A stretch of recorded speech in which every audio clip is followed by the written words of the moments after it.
bienvenidos a este canal. Mi nombre es Alex Canavi y en esta oportunidad vamos a tocar un poco el tema de prediseño de losas llenas en una y en dos direcciones. Entonces, el ejercicio propuesto es este de acá. Yo tengo una losa de tres losas llenas, ¿no? Donde las losas 1 y 3 van a ser de una dirección y la losa 2 en dos direcciones. Entonces, para empezar, vamos a explicar cómo es que llego a tomar estas decisiones, ¿no? Dónde poner la losa en dos direcciones y dónde en una dirección y en qué dirección la voy a hacer trabajar, si es que la voy a trabajar en una dirección. Entonces, empecemos con eso. Para empezar, nosotros tenemos que comenzar haciendo la condición de armado, ¿ya? La condición de armado, para hacer la condición de armado, ¿no? Yo tengo que ubicar las longitudes, la longitud o la luz mayor de la losa. En este caso, fíjense que estos 6 metros sería la longitud mayor, entonces a eso la tengo que bautizar como LY, ¿ya? Que va a ser siempre LY la mayor luz de la losa. Luego, los LX vendrían a ser la luz menor, ¿no? Entonces, para esta losa, LX es 3 metros, para la otra LX es 4 metros, y para esta LX es 3 metros. ¿Ya? Fíjense que la losa 1 y 3 son totalmente simétricas. Entonces, aplico esa relación de luces, ¿no? Donde la relación de luces es LY sobre LX. Entonces, para la losa 1 y 3, es esta relación, ¿ya? Esta relación de acá, donde yo tengo, por ejemplo, que LY es 6 metros, ¿no? Y LX vendría a ser 3 metros para la losa 1 y 3. Entonces, esa relación de luces me da igual a 2. Entonces, la norma me recomienda que si esa relación de luces, ¿no? Que de la luz más grande sea mayor o igual que 2 veces la luz menor, yo la haga trabajar en una dirección, digamos. Entonces, son cosas que la norma recomienda. Entonces, ahora, la relación de luces para la losa 2, por ejemplo, sería lo mismo, ¿no? LY sigue siendo 6 metros, que es la luz mayor, y estos 4 metros de acá sería la luz menor. Dividiendo eso sale 1.5. Entonces, esa relación de luces me da 1.5. Entonces, en esos casos, cuando esa relación de luces me dé menor a 2, ¿no? La norma me dice o me recomienda que la haga trabajar en dos direcciones, ya, en dos direcciones. Pero ¿por qué no? Hay que buscarle el porqué de las cosas para no ser tan mecánico, ¿no? Entonces, este video va a estar más enfocado en la parte teórica que en los cálculos mismos, ¿no? O sea, si bien vamos a ver todos los cálculos que he hecho, algunos cálculos los vamos a pasar por encimita, porque hay muchos videos ya haciendo esos cálculos, entonces vamos a tratar de enfocarnos en la parte teórica. Entonces, vamos a empezar explicando, por ejemplo, esa situación, ¿no? Las situaciones en las que yo tengo losas con esa relación de luces mayor a 2 veces, ¿no? 2 veces mayor que la otra luz, digamos, si bien esta sería la LY, ¿no? Donde LY y este es LX, la luz menor. Entonces, esas situaciones donde LY, ¿no? Es 2 veces o más de 2 veces mayor que LX, ¿ya? Entonces, cuando esto se cumple, es que la relación de luces sale mayor a 2, digamos, porque este viene a dividir acá y así. Entonces, para hacer ese estudio, a esta losa que yo tengo acá, ¿no? Que seguramente, como trabaja en dos direcciones, va a estar, o bueno, aún no hemos asumido si va a trabajar en dos direcciones o no. O sea, para eso, yo voy a hacer unas líneas auxiliares, más o menos. Vamos a tomar elementos, digamos, por ahí un elemento de ancho unitario, ¿ya? Como si analizara dos vigas, ¿no? Y otra viga en esta dirección. ¿Ya? Entonces, la viga de rojo, entonces yo lo analizo como si fuera una viga. Fíjense, lo que voy a hacer es cargar la estructura. Voy a aplicarle el cargamento, digamos. Ya sobre la losa van a estar actuando todas las cargas que tiene que soportar, ¿no? A lo largo de su vida útil. Entonces, seguramente que como estamos haciendo el estudio como si fuera una viga, esta losa se va a deformar. Ya, por ejemplo, acá, este va a ser su eje baricéntrico. Y en la otra dirección va a ser este de acá. Entonces, lo que nosotros vamos a hacer es dibujar más o menos cómo se deforma esa estructura. ¿Ya? Esa deformada. Fíjense que si la losa estaba en este punto, lo voy a hacer exagerado, ¿no? Va a sufrir un desplazamiento más o menos por este punto, digamos, para que sea visible. Entonces, la deformada sería más o menos así, ¿ya? Y para la otra sería así más o menos, ya espero que lo noten bien. Entonces, cuando uno le aplica cargas a cualquier estructura, esa se deforma, ¿no? Se deflecta. Entonces, para ver qué es lo que le sucede a cada parte del elemento, lo que vamos a hacer es estudiar una parte de la sección, ¿ya? Esta franja, esta pequeña partecita, vamos a estudiar acá sus deflexiones, qué es lo que le pasa, ¿no? Es como si estuviéramos tomando un elemento diferencial en esa parte. Entonces, vamos a analizar cómo son las deflexiones. Entonces, la pequeña sección que yo estoy tomando, la pequeña sección de estudio sería más o menos así, ¿ya? De esta manera. Entonces, fíjense que la curvatura, ¿no? El radio de curvatura o la curvatura que me marca la de rojo, esta deflexión de acá, es mucho más, eh, ese radio de curvatura sería muy grande, ¿no? Demasiado grande. O sea que la curva no es tan pronunciada. En cambio, en la otra dirección más corta es mucho más pronunciada esa curvatura, ¿no? Se tiende más a ser un medio círculo que la otra, digamos. O sea que si yo completara la circunferencia, en esta dirección la circunferencia sería mucho más grande que en esta otra de acá, ya, más o menos. Entonces las pendientes ahí son mucho más pronunciadas en la parte de esta dirección, ¿no? Ahora, si nosotros vemos cómo se deflecta eso, ¿no? Fíjense que más o menos sería así. Ahí, ¿no? Ese sería más o menos el plano de rotura, digamos. Y la pendiente no es tan pronunciada ahí. ¿Ya? Aquí, así quedaría el elemento, ¿no? Después de deflectarse así. ¿Ya? Ese sería el estudio, pero en esa dirección. Ahora, ¿qué pasa con la otra dirección? Esto lo vamos a hacer acá. Entonces, lo que le sucede al elemento, ¿no? Vamos a estudiar otro pequeño segmento, que sería, digamos que vamos a estudiar este pequeño segmento, que es ya la deformada, ¿no? De la dirección más corta. Lo que le sucede al elemento es lo siguiente. Ya esta sería la pequeña porción. Y esto sería con el elemento de la línea azul. Bueno, lo vamos a hacer un poco más exagerado. Fíjense, ahí y ahí. Entonces, esa curvatura que se me forma es mucho más pronunciada, si se dan cuenta. Ya, es mucho más pronunciada. Entonces, ¿qué es lo que les quiero decir con esto? Fíjense que para que se genere esta curvatura, ¿no? Y esta curvatura, ¿no? Si nosotros estuviéramos haciendo el estudio en aflexión pura, ¿no? Es cuando le metemos momentos y momentos, fíjense, y este momento, ¿no? Estas son las situaciones en las que se me deflecta el elemento, digamos, con esos momentos. Por ejemplo, a esto le voy a llamar 1, momento 1, ¿no? Y momento 2, ¿ya? ¿ya? Eso es un estado de deflexión pura, se podría decir. Entonces aquí podemos decir que para que se deflecte, se deforme de esta manera, ¿no? Los momentos uno van a ser mucho más mayores o mayores, ¿no? Que los momentos 2, porque el momento uno consigue que el elemento se deflecte mucho más que en esta de acá, ¿no? Que en la dirección más larga. ¿Ya? Entonces, con esto también estamos diciendo que la estructura, ¿no? Como aparecen más momentos más mayores en la longitud más corta, ¿ya? En la dirección más corta, quiere decir que el elemento, o sea, la losa, ¿no? En sí, trata de apoyarse mucho más en estos bordes de acá, ¿ya? Perpendiculares a ella, ¿no? Trata de apoyarse mucho más en estos bordes, ¿no? Entonces, le manda la mayor parte de las cargas a esos extremos, ¿ya? A estos extremos que estoy marcando. Y es por eso que aparecen cortantes mucho más grandes, y esos cortantes, ¿no? Que son la fuerza que se le transmite, se convierten en momentos mucho más grandes. Y de esta losa que está más, perdón, de estos bordes, ¿no? De estos bordes, ya no se fía tanto, ¿no? Entonces no le manda muchas cargas, es por eso que los momentos acá son mucho más menores, ¿ya? Entonces, es por eso que cuando me da esta relación de luces, ¿no? Que la longitud más larga sea mayor a 2 o más veces que la longitud más corta, ¿no? De la losa, es preferible hacerla trabajar en una sola dirección, porque de todas maneras la losa va a tratar de depender mucho, mucho más de esto de acá, ¿no? De ahí, que de la parte más corta. Entonces, es por eso que la armamos en esta dirección, ¿no? Armaríamos la vigueta en esta dirección, porque se trata de apoyar mucho más en estas vigas que si armáramos en esta dirección, ¿no? Y las cargas que le llegarían a la viga no serían incidentes, digamos, no sería importante. De todas maneras, es como si no fuera eficiente el diseño que estaríamos haciendo, porque esas armaduras que ponemos acá no van a estar trabajando, ¿no? A su máxima capacidad. Entonces, ese sería el criterio más o menos de por qué ponemos en esa dirección, ¿ya? Y cuándo es que nosotros elegimos la losa en una dirección, ¿no? Ahora, ¿qué pasa para la losa en dos direcciones? Fíjense que ya he explicado todo esto. Si nosotros tenemos esa relación de luces, ¿no? Que LY que sea parecido a LX, ¿no? Entonces, esa relación de luces siempre me va a dar menor que 2, digamos. 1.5, 1, no sé. Puede ser no hasta 1, de 1 hasta 2 me puede dar esa relación de luces, porque siempre voy a poner la mayor arriba. Entonces, si la relación de luces, por ejemplo, es 1, prácticamente sería un cuadrado, ¿ya? Prácticamente sería eh, un cuadrado, ¿no? Aquí vamos a... mm,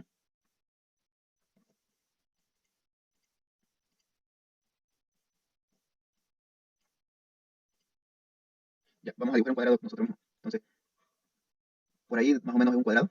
Ya. Entonces, esa relación de luces me da más a unas losas que se parecen más cuadrangulares, ¿no? O puede ser que esté un poquito más aumentada acá, así que esa relación de luces no es 1, digamos. Entonces, ¿qué pasa? Que las longitudes LX, ¿no? LY como LX, en este caso, son iguales o muy parecidos. Entonces, estas deformadas, ¿no? Estas deflexiones van a ser muy parecidos uno de otro. Entonces, como son muy parecidos, quiere decir que la losa trata de apoyarse en esta dirección y en esta, ¿no? Por igual, digamos, trata de transmitir cargas por igual a las 4 vigas de borde. ¿Ya? Entonces, es eficiente que yo la haga trabajar en dos direcciones porque las dos armaduras que yo coloque van a trabajar de manera eficiente, ¿no? No es como la losa en una dirección que si yo le colocaba armadura en esta parte más larga, entonces era como que yo la coloco en vano porque no va a trabajar. ¿Ya? Entonces, ya hecho este análisis, es por eso que yo he tomado la decisión, ¿no? de hacerla trabajar mi losa ya, en estas direcciones, que la losa 2 trabaje en dos direcciones y que la losa 1 y 3 trabajen en esa dirección, apoyados a la luz más corta. Bueno, apoyados a la luz más larga, ¿no? A esta de acá y a esta de acá, pero puestas en el sentido más corto, digamos, ¿ya? Así de esa manera. Entonces, los datos de diseño que yo me he dado, ¿no? Fíjense que me he dado una resistencia a compresión de 210 y a la tensión de fluencia 4200, no lo que generalmente se usa, puede ser 4200 o 5000, dependiendo del tipo de acero que ustedes usen. Y acá algunos pesos específicos que generalmente van en la losa, que sería el piso más el contrapiso, ¿ya? Y el cielo falso, o cielo raso si quieren, ¿no? Entonces, lo primero que yo hago es el cálculo del espesor mínimo de losa maciza en una dirección, ¿ya? Ahora, todos estos cálculos que yo he hecho me he apoyado en la norma ACI 318, ¿ya? Ahora, esas tablas yo las tengo acá, fíjense. Esta es la tabla, ¿no? Yo la he sacado de la norma que es para determinar el espesor mínimo de losas en una dirección maciza no preforzada. Eso quiere decir que estas son no pretensadas, ¿ya? Entonces, para usar esta tabla, la norma me da unas recomendaciones, ¿no? En cuestión de cuáles son los bordos que estén apoyados, no los extremos que estén apoyados y los que tienen continuidad. Entonces, fíjense que la losa 1 y 3, ¿no? Las que son en una dirección, ¿no? Esa tabla la uso para las que son en una dirección. Fíjense que en este borde de acá, la losa se apoya, ¿no? Se apoya en esta viga. O sea, le transmite la mitad de las cargas de todo esto, está apoyado en esa viga.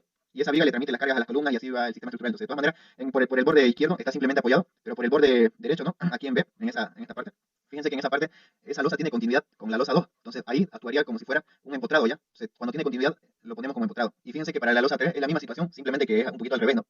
Entonces, para la losa 3, la mitad de las cargas se transmiten a esto de acá, ya, a esa viga, y la otra mitad vienen a apoyarse acá, así. Entonces, de manera que, como la otra losa, ¿no? Este borde de acá tiene continuidad con la losa 2, nosotros la hacemos trabajar, o sea, asumimos que acá hay un empotrado, digamos, empotrado. Entonces, en la situación en la que nosotros nos encontramos, ¿no? Según las recomendaciones de la tabla, sería, ¿no? Lo que nos presenta, por ejemplo, simplemente apoyada quiere decir que esa losa no tiene continuidad ¿no? En esa dirección no tenía continuidad con ninguna otra losa. Ahora, con un extremo continuo, ese es justamente nuestro caso. También hay ambos extremos continuos, ¿no? Y en voladizo también. Entonces, el que nosotros vamos a usar es este de acá, ¿no? Nosotros tenemos con un extremo continuo, usamos L sobre 24 para determinar el espesor mínimo de la losa en una dirección. Entonces, fíjense que eso es lo que yo hice, ¿no? La longitud que se pone acá, obviamente, es la dirección en la cual va a ir mi armado, ¿no? En esa dirección de los 3 metros, que van de eje a eje, ¿no? Lo puse ahí. Entonces, le puse, que como son 3 metros, aquí lo he puesto 300 centímetros directamente para que me den en unidades de centímetros el espesor, ¿no? Entonces, haciendo ese pequeño cálculo me sale 12.5 centímetros. Ahora, en la losa en una dirección ya es algo sencillo el cálculo del espesor, ¿ya? Pero para el espesor mínimo de losa maciza en dos direcciones, la norma ya, su tabla es diferente, ¿no? Y las recomendaciones que me hace. Fíjense que esta es la tabla que está en el capítulo 8, ¿ya? Para determinar el espesor mínimo de losas en dos direcciones con vigas entre los apoyos en todos los lados. Entonces, ese es nuestro caso, ¿ya? Porque hay otras tablas cuando no hay esa situación, ¿no? Que no hayan vigas en todos los apoyos. Entonces, fíjense que nosotros tenemos vigas de bordes, ¿no? Vigas de borde en los cuatro extremos. Entonces, ese es nuestro caso.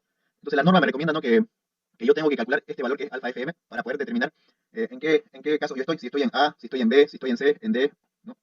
Entonces, vamos a especificar qué es ese alfa FM, ¿ya?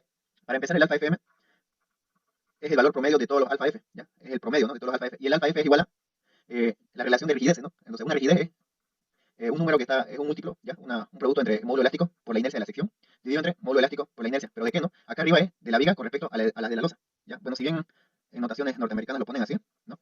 B sobre S, pero yo lo voy a poner esta vez así, viga sobre el de la losa, ¿no? Así, ¿ya? Ahora, esto me da las rigideces, ¿no? Bueno, la rigidez, más o menos, en términos teóricos, es lo que se resiste a las deformaciones, ¿no? Tomando en cuenta los dos parámetros más importantes, que es el material del cual está hecho esa estructura o ese elemento, ¿ya? Eso incide mucho en las deformaciones que vaya a tener. No es lo mismo que yo le aplique una carga a este elemento que sea no sé, de acero, ¿no? Acero, a que sea de aluminio, digamos. Entonces, el módulo elástico del aluminio, y este es el módulo elástico del acero. Entonces, el módulo elástico del acero, ¿no? Del acero es mucho mayor que el módulo elástico del aluminio, ¿ya? Entonces, de manera que me da este módulo elástico es un numerito, ¿no? Que me dice qué tanto se resiste a las deformaciones, ¿no? O a que no se deforme la estructura o el elemento cuando yo le aplico alguna carga externa, ¿no? Pero en función de qué, viéndolo desde el punto de vista de qué está hecho ese material, digamos. Ahora, la rigidez, perdón, esto de acá, que es la inercia, es lo mismo, ¿no? Qué tanto se resiste a las deformaciones, pero viéndolo desde el punto de vista geométrico, ¿no? De cómo está elaborado ese elemento. Por ejemplo, no es lo mismo que yo tenga una viga así, puesto de esta manera, ¿no? Así. No es lo mismo eso, que yo lo tenga de esta manera. Fíjense, ahí cambia mucho la cosa. Entonces ahí la geometría, ¿no? Del elemento hace la diferencia. Aunque estén hechos del mismo material, seguramente que si yo le aplico cargas a esto, y yo le aplico cargas a esto, seguramente que en la opción uno se va a deformar con menos fuerza que cuando yo lo pongo así, en vertical. Eso va a ser muy difícil de deformar, no tendría que ser cargas muy grandes para que yo pueda deflectarla, digamos. Entonces, esas consideraciones me hacen la rigidez, ¿no?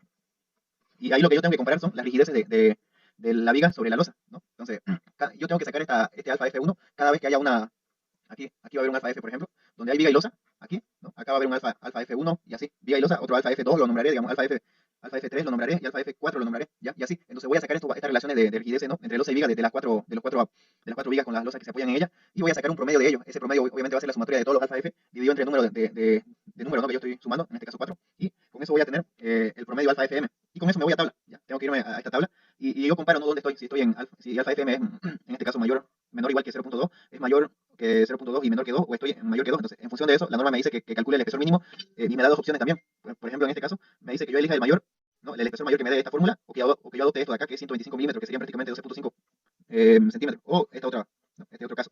Entonces, lo que vamos a hacer, fíjense que acá hay un pequeño problemita, ¿no?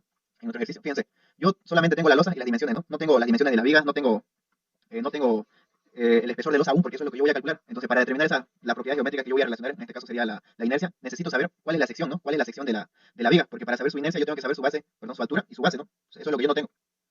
Y también de la losa, ¿no? Esta sería la losa y la inercia sería la base por este pequeño espesor, pero que eso es lo que yo estoy calculando y no lo tengo aún. Entonces vamos a hacer un pequeño predimensionamiento de la viga más desfavorable, ¿ya? Y eso lo vamos a tomar como si fuera de todas las vigas, de los cuatro extremos, ¿no?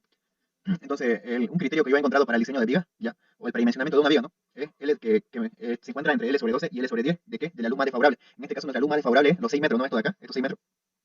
Entonces hago esos cálculos, lo pongo en centímetros, 600 sobre 12 y 600 sobre 10, y me dan estos valores. En el primero me da 50, en el segundo 60, y yo puedo adoptar valores tanto como 50, como 60 o valores intermedios. Entonces yo he decidido trabajar con la media, que es 55, ¿ya? 55 centímetros, y si quería, hubiera podido trabajar con 50 o si quiero con 60, ¿no? Ya, son valores aceptables. Acuérdense que estamos haciendo un predimensionamiento, ¿no? Entonces, esto es para la altura. Ahora, para la base de la viga, está en función de la altura que yo he determinado. Entonces, lo voy a tomar entre un tercio de la altura de la viga o un medio de la altura de la viga. Entonces, yo he tomado un medio, ya, 55 sobre 2, me dio 27.5 y redondeado a 28. Entonces, ya tengo las dimensiones de la viga, ¿no? 55 de altura, y esto sería la altura, y la base sería 28 centímetros. Ya.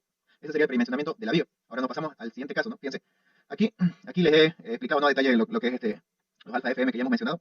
Entonces, ya hemos hecho el predimensionamiento de la viga, ahora nos pasamos al criterio que generalmente se toma, bueno, no generalmente, criterios que he encontrado en bibliografía antigua para el espesor mínimo de losa, ¿no? O sea, es un criterio muy sencillo, que sería el perímetro de la losa sobre 180, ¿ya? Donde el perímetro no es nada más ni nada menos que la suma de estas cuatro longitudes de los bordes, ¿no? Entonces, fíjense que yo tengo 2 veces 600 más 2 veces 400 acá, ¿ya? Ese es el perímetro sobre 180, me da un valor de 11.11, ¿ya? Entonces, yo lo voy a redondear a 11.5. Ese va a ser mi espesor mínimo tentativo de losa, ¿no? Ya solamente para el cálculo de las inercias. Entonces, para mostrar más a detalle, ¿no? De cómo es que están la relación entre losa y viga, voy a hacer dos pequeños cortes. Corte en A, que está atravesando las tres losas, y el corte en B, que va a atravesar solamente la losa 2, ya en vertical. Entonces ya lo tienen ahí clarito, ¿no? Entonces fíjense que el corte en la losa 2, en A, ¿no? Lo estoy mostrando solamente lo que es la losa 2, digamos, y lo demás no lo estoy mostrando porque lo que estoy analizando es la losa 2. fíjense que nosotros aquí puse ya las dimensiones que adoptamos, ¿no? O que precalculamos. Sería esto que es la base de la viga y la otra base y la luz, ya, entre los bordes internos de la viga. Entonces, esto lo estoy mostrando para poder hacer el cálculo, ¿no? El cálculo de las inercias. Fíjense que si yo quiero hacer el cálculo, ¿no? Del alfa F1, que lo voy a poner acá, más adelante se lo muestro, acá va a ser la relación de alfa F1 de las rigideces entre la viga y la losa. Entonces, lo que yo tengo que hacer es hacer un pequeño corte acá, fíjense, perpendicular a la viga, y fíjense que ese corte ¿no? Lo estoy mostrando acá, ya, fíjense acá, porque esta parte de acá no tiene continuidad, ¿no? Ahí la losa viene acá y termina en la viga. Entonces, fíjense que ese es el caso, ya. Entonces, fíjense que para yo poder calcular esa relación de losa y viga, ¿no? Lo que yo tengo que considerar es eh, unas áreas efectivas, ya una área efectiva, por ejemplo, voy a decir que de acá para allá, que si bien no se nota, lo voy a poner por rojo, de acá para allá se va a apoyar en esta viga. Entonces yo voy a mostrar un pequeño corte, ¿no? Que ya está en el corte en B, y voy a ver, ¿no? La inercia que voy a calcular va a ser de acá para allá, y para el otro sentido sería para este lado, que ya sería el alfa F3, ¿no? Entonces alfa F1 y alfa F3 son iguales, y lo mismo para el otro lado. Para los otros sentidos sería de acá de la mitad para allá, ya que sería todo esto de acá que se apoya en esta viga de acá. Pero fíjense que eso no es solamente de este lado, sino que también a esta viga le van a llegar cargas de la mitad de esto, ¿no? Entonces tengo que considerar la inercia de todo esto, ¿no? O sea, de esta mitad de la otra losa para este lado también. Entonces, de manera que yo voy a tener como base todo esto de la losa, ¿no? Y la altura sería el espesor tentativo que hemos determinado. Entonces, todo eso lo estoy mostrando acá en los cortes. Para empezar, este es para el alfa F1 y el alfa F3 dijimos que son iguales, ¿no? Entonces, vamos a calcular las inercias de las vigas con respecto al de las losas, ¿ya? Ahora, si yo quisiera tomar en cuenta solamente esto, que es la viga, ¿no? Fíjense que la inercia esa va a ser base por altura al cubo sobre 12, ¿ya? Entonces, pero hay unos estudios que demuestran, ¿no? Hay unas consideraciones que se han hecho que me dicen que hay unos anchos efectivos, ¿no? O alas efectivas, esta parte de acá, ¿no? Esta parte de acá, que le ayudan a su rigidez a la viga, ¿ya? Le ayudan, que hacen que trabaje más o menos como una viga T, ¿no? O aquí sería una viga en L. Y estas se llaman se llaman vigas de borde. Entonces, como le ayudan en su rigidez, yo la tengo que tomar en cuenta, ¿ya? La tengo que tomar en cuenta. Si bien yo tendría que calcular el ala efectiva, ¿no? Primero, ya que hay una manera de calcularlo, lo tenés que calcular para poder calcular su inercia, digamos. Necesito saber esas dimensiones. Pero ya sería muy tedioso, ¿no? Hacer todos esos cálculos, ya que estoy solamente haciendo un predimensionamiento. Entonces también he encontrado en otra bibliografía, ¿no? O de otros conocedores acerca de la materia, que me dicen que si yo a esta viga de borde, ¿no? Si yo calculo la inercia solamente tomando en cuenta esta viga y lo multiplico por un factor de 1.5, esa inercia de este cuadradito, ¿no? Solamente de la viga, multiplicado por 1.5 va a ser igual o bueno, no igual, va a ser muy parecido el valor a la viga, así, a la viga de borde en L, ¿ya? Entonces, como estamos hablando de un predimensionamiento, vamos a tomar ese criterio. Y lo mismo para las vigas, pero las que son en las vigas centrales, ¿no? Que bien tienen dos alas efectivas, acá una ala efectiva y otra ala efectiva. Entonces, podríamos determinar esas alas efectivas, pero como les dije, como hablamos de un predimensionamiento, es mejor que tomemos este consejo, ¿no? Que si bien la inercia de esta sección, ¿no? Solamente de esto, de la viga en sí, lo multiplico por 2, en este caso es por 2 porque tiene dos alas efectivas, ¿ya? Va a ser igual a la inercia de esa sección, ya de esta sección. Entonces ahí estamos considerando las rigideces que le aportan esas alas efectivas a la viga, ya siendo que no son vigas, que son losas, pero que le ayudan en su rigidez a la viga. Es por eso que las consideramos. Entonces, haciendo ese cálculo, fíjense que eso es lo que yo he hecho, ¿no? He calculado para las vigas centrales que tienen dos alas efectivas, dijimos que lo vamos a multiplicar por 2, sería acá 2 por la base que sería 0.28 y la altura 0.55, ¿no? Al cubo dividido entre 2, entonces esa sería la rigidez, ¿no? de la viga T, le vamos a llamar, ¿ya? Con las alas efectivas. Ahora, para la viga de borde hemos hecho el cálculo también, y sería 1.5, ¿no? Que es el coeficiente que pusimos por 0.28, o sea, la sección es la misma acá, sí que es el mismo, la sección es la misma y me da una inercia menor, porque tiene una sola ala efectiva.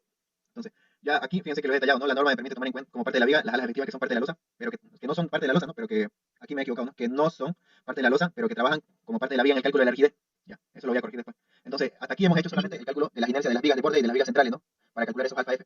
Ahora, aquí en la siguiente página, ¿no? En la siguiente diapositiva, esto ya lo hemos explicado, ¿no? Ya lo hemos explicado a detalle de cómo se hace, más o menos, cómo se consideran las áreas efectivas para calcular esas inercias. En este caso, eso solo nos sirve para la inercia de la losa, que es para esto, ¿no? Fíjense que en el corte AA, el que nos hicimos, ¿no? Dijimos que el corte AA es esto de acá. Entonces está cruzando la otra losa, y la otra losa, aquí sería la losa 1 seguramente, y aquí la losa 3 seguramente, ¿ya? Entonces fíjense que lo que yo tengo que calcular es esta base, ¿no? Y esta otra base, ¿ya? Si bien como son simétricos, ¿no? Aquí he llegado al mismo resultado, ¿no? 3.78 por un lado y 3.78 por el otro. Ya, eso he llegado desde el punto de vista de que acá la distancia, ¿no? Interna entre los bordes internos de viga y viga eran 4 metros, entonces lo dividí entre 2, porque dijimos que la mitad, ¿no? De la mitad de la losa se va a estar cargado en esta viga, y lo mismo para la otra viga.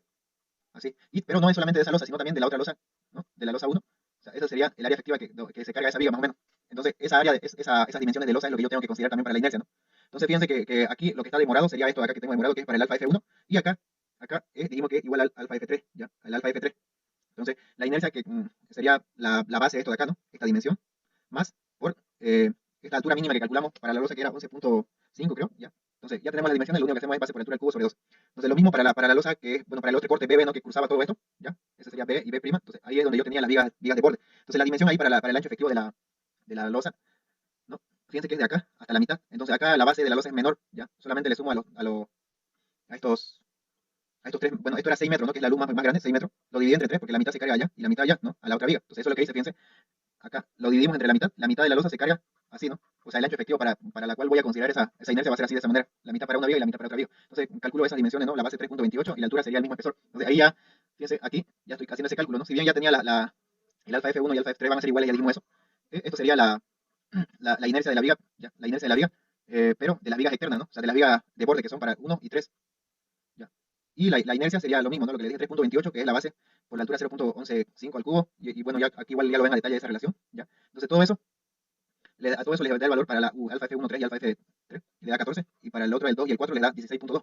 Entonces el alfa FM dijimos que es un promedio, ¿no? Un promedio de los alfa FF. Y me da 15.1. ¿Ya? Ese es el valor. Pero con ese valor es con el valor con el que tengo que ir a la norma, ¿no? Fíjense que acá tengo la norma. Dijimos que hay que calcular ese alfa FM, ¿ya?